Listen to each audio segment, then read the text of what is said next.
అడవిలో లోతుగా ఎవ్వరూ చేరని ఒక పాత శివాలయం ఉంది. తలుపులు ఎప్పుడూ మూసి ఉంటాయి. నిశ్శబ్దం చుట్టూ వణుకులు కలిగించేలా ఉంటుంది. కాని ఆ ఆలయంలో తాళపత్రాల శాపం ఉన్నట్టు చెబుతారు. గర్భగుడి వెనుక ఒక రహస్య గది.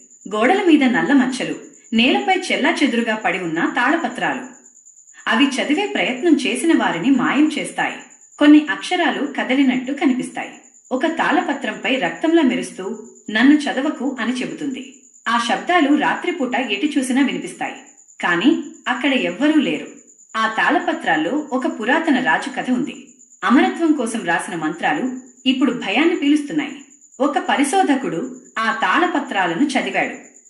చదివిన వెంటనే అతడి ముఖం నవ్వుతో స్థిరపడింది. కాని కళ్ళు ఖాళీగా మారిపోయాయి. అతడి నీడ గోడలపై కనిపిస్తోంది. కాని అతడు లేడు.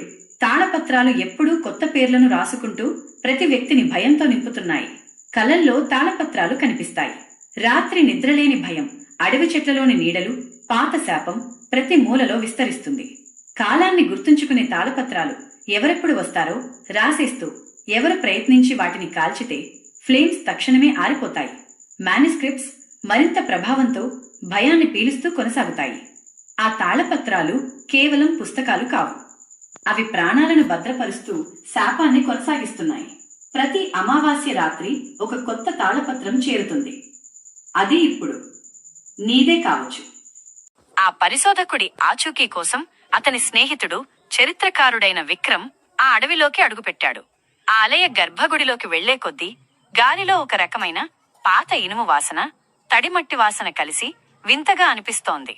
విక్రమ్ చేతిలోని టార్చ్ లైట్ వెలుతురు ఆ రహస్య గది గోడలపై పడగానే అతడు నిశ్చేష్టుడయ్యాడు. అక్కడ గోడల మీద ఉన్న నల్లటి మచ్చలు కేవలం మచ్చలు కావు, అవి మనుషుల నీడలు. ఆ నీడల్లో తన స్నేహితుడి నీడను గుర్తుపట్టాడు.